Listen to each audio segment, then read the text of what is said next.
yung amnesty mga kababayan na inoffer sa mga rebels ng ating Pangulong BBM.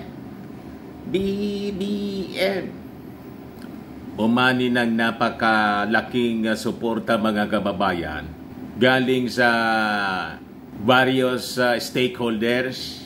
Ayan po yung balita ngayon, released by Presidential Communications Office. PBBM's amnesty peace efforts receive overwhelming support from various stakeholders. Ano yan, Mr. Maravillas, kasama sa inayawan ni Inday? Yung peace talks po, pero baka kasama na rin ito sa kanyang nireject po. Pero yung iba-iba naman na mga partido mga kababayan, they're supporting this initiative ng ating Pangulong Bongbong Marcos. Ayan po, lawmakers unite behind peace talks. Si Inday man lang po ang ayaw manahimik. Ang gusto lang niya, confidential funds. Yun lang ang love, mga kababayan, Inday. Ikaw niya talaga, Mr. Maravillas. Yun po ang punot dulo ng lahat ng mamaktol ni Inday. But before ko mga kababayan na ibigay sa inyo yung full story, click subscribe muna dito sa ating YouTube channel and hit the notification bell para lagi kayong updated po sa mga kaganapan dito sa ating bansa. Like and share na rin po ninyo ng ating video. At wag na rin po ninyo na skip yung ating mga commercial ads para tuloy-tuloy lang ang pag-unlad ng bagong Pilipinas. Sa mga nag-anak po ng Clean and Spacious Fitness Gym, pumunta lang po kayo sa aming Colossal Fitness Gym.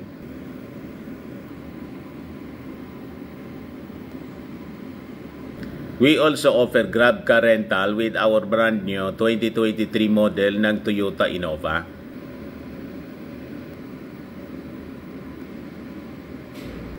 We also accept booking for those who are planning to travel via PAL, Cebu Pacific, and other airline companies, local and international, and bills payment for Meralco Bills, PLDT, etc. For inquiries, Colossal Fitness Gym is located at third floor, Security Bank Building, Lanco Business Park, Legazpi City, Albay. For inquiries, look for Jilon Maravillas, contact number 0966-802-0949.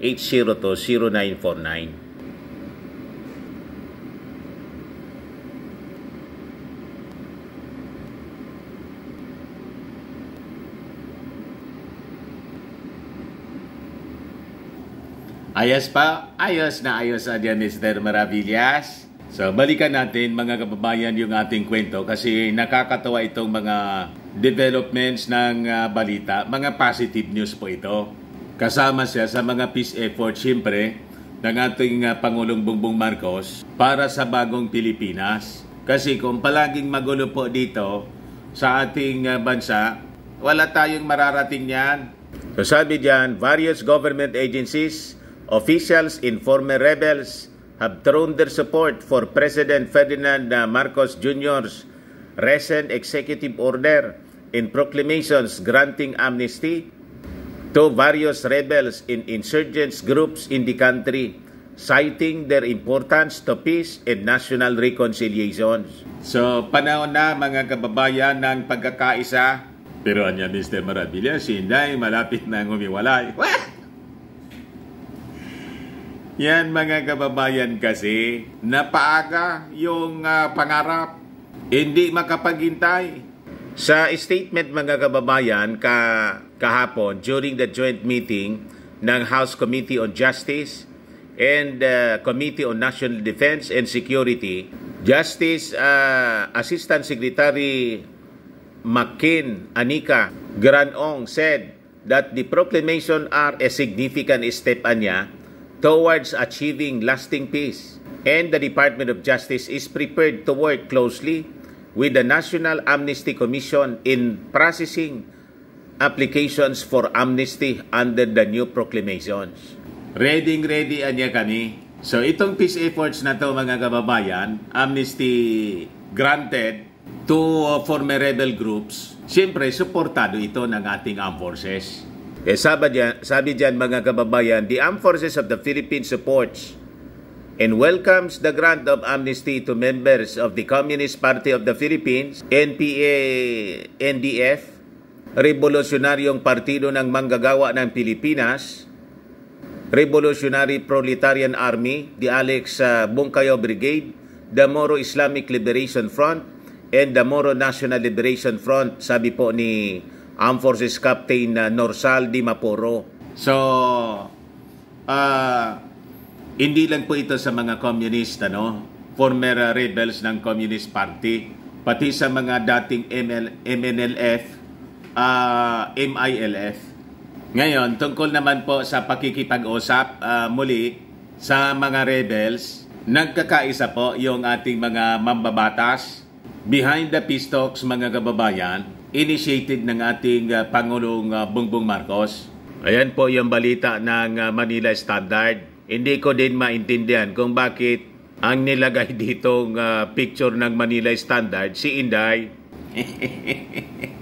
na nagpalabas pa lang mga kababayan ng statement na itong pagkikipag-usap na to is an agreement with the devil.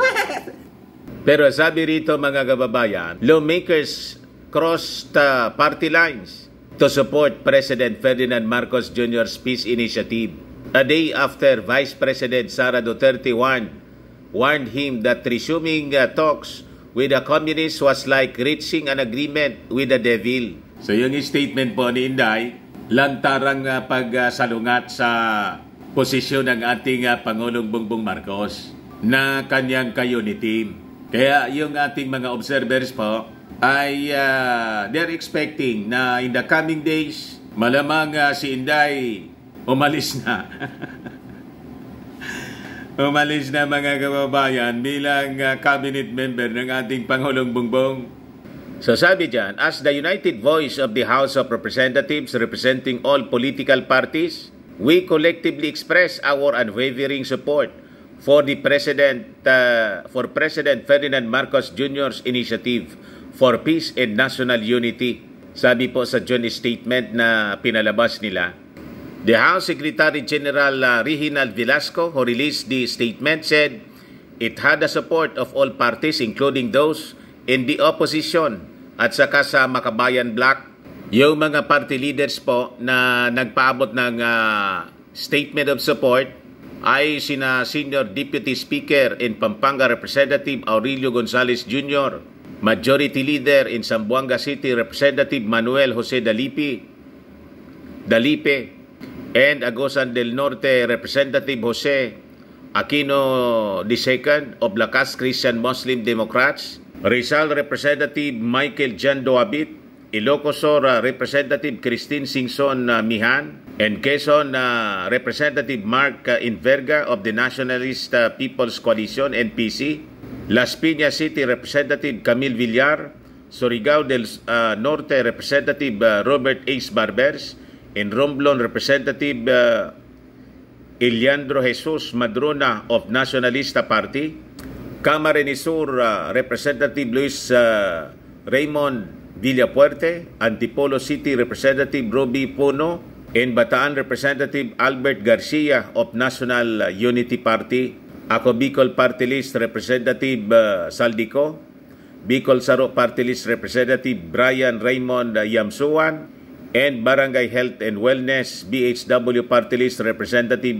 Angelica Natasha Co of Party List Coalition Foundation Incorporated, at saka Nabutas Representative Toby Chanco of Partido Nabuteño, and representative of the other political parties in the House of Representatives. So overwhelming mga kababayan yung support ng ating mga iba-ibang partido politikal sa Congress sa pamumuno siyempre ni House Speaker Martin Romualdez. So alam na natin na Mr. Maravillas kung sino talaga ang kasangga all the way ng ating Pangulong Bongbong. Alams na this po.